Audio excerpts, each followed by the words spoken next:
March 7th of this year, Representative Walter Jones of North Carolina introduced House Resolution 107 into the United States Congress. The resolution states, whereas the cornerstone of the Republic is honoring Congress's exclusive power to declare war under Article 1, Section 8, Clause 11 of the Constitution, now therefore be it resolved by the House of Representatives, the Senate concurring, that it is the sense of Congress that, except in response to an actual or imminent attack against the territory of the United States, the use of offensive military force by a president without prior and clear authorization of an act of Congress violates Congress's exclusive power to declare war under Article 1, Section 8, Clause 11 of the Constitution.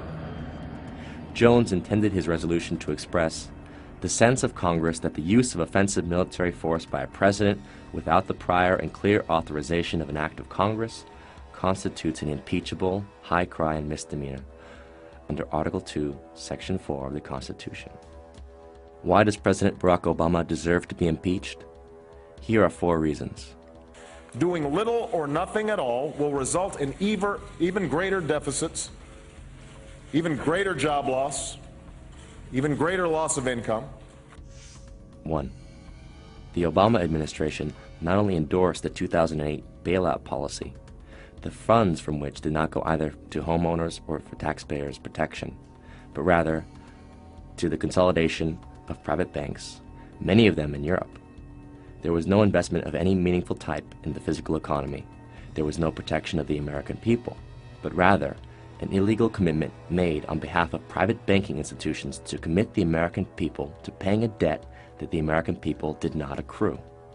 The trillions of dollars that were pledged to the private banking sector are backed by the assets belonging to the American people. This combines to represent the most clear violation of the principle of the general welfare in the preamble to the Constitution of the United States. I also want to be clear about what we will not be doing. The United States is not going to deploy ground troops into Libya. U.S. boots are reportedly on the ground in Libya. 2. The Obama administration conducted a war in Libya which it claimed it did not conduct, with American forces that it claimed were not involved, to the purpose of overthrowing and then executing a head of a sovereign state, who was held in the custody of insurgent forces financed and militarily supported by the United States, France, Britain, and other NATO countries. This was done despite the fact that the United States was neither attacked nor threatened with attack by the nation of Libya. Only the Congress, not the President, has the authority under the Constitution to declare war. But the Obama administration believes that it has that authority. Do you think that you can act without Congress to initiate a no-fly zone in Syria without congressional approval? The administration recently asserted that its actions are above the laws of the United States in an exchange between Obama Secretary of Defense Leon Panetta and Senator Jeff Sessions of Alabama.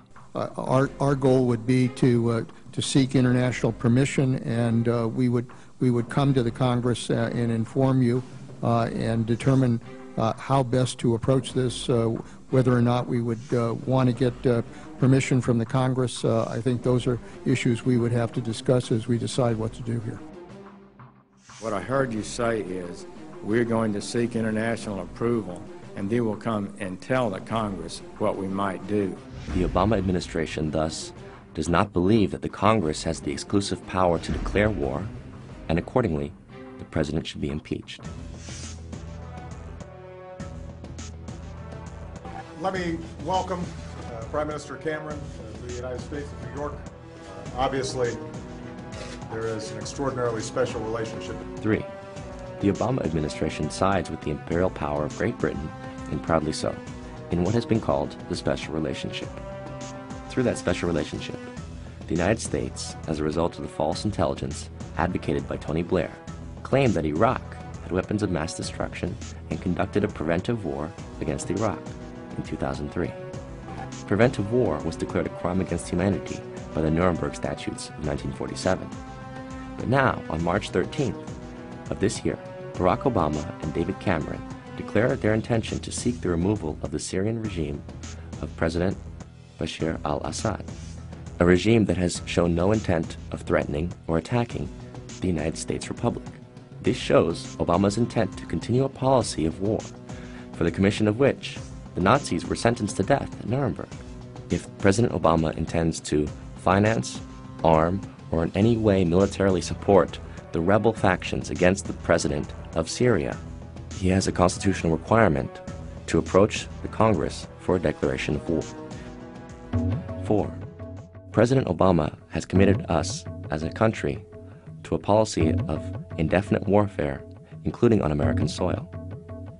On December 31st, 2011, Barack Obama signed into law the 2012 National Defense Authorization Act, which includes provisions that state that Congress affirms that the authority of the President to use all necessary and appropriate force pursuant to the authorization for use of military force includes the authority for the armed forces of the United States to detain covered persons pending disposition under the law of war.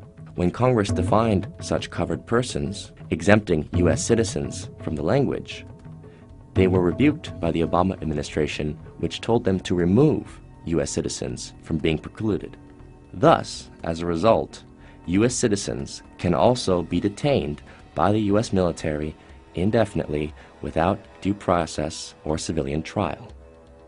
This now allows the United States military to arrest and detain without trial American citizens who are deemed enemy combatants.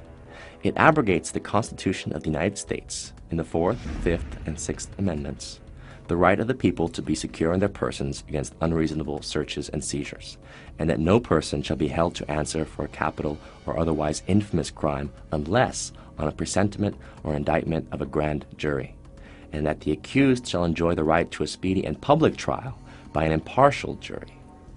All of these rights have been abandoned by the United States under President Barack Obama. Further, the President asks the country to believe him when he says that he will not use his power of the executive towards the arrest of U.S. citizens pursuant to the NDAA of 2012. However, the executive branch has already ordered the execution of an American citizen in November of 2011.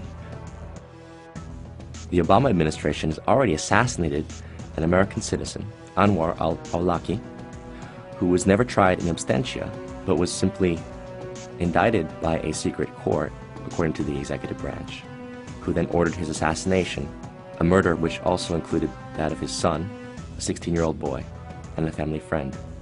Considering the President's willingness to assassinate American citizens, are we really ready to entrust him with the power to indefinitely detain U.S. citizens in the course of so-called combat? After all, our Constitution promises the trial of all crimes, except in cases of impeachment, shall be by jury, and such trial shall be held in the state where the said crimes shall have been committed.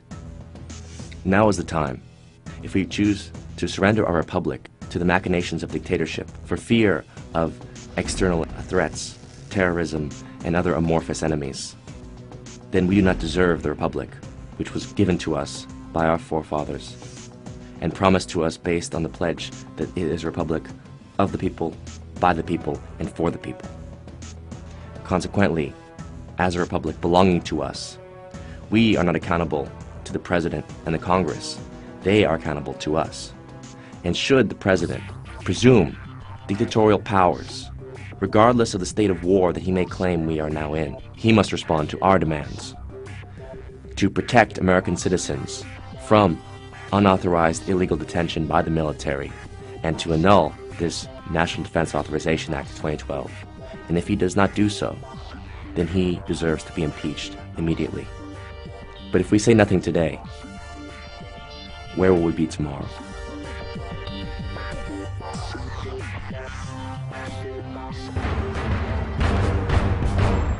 Ask yourselves, what are you doing in this time of great challenge? What are you doing to unlock minds?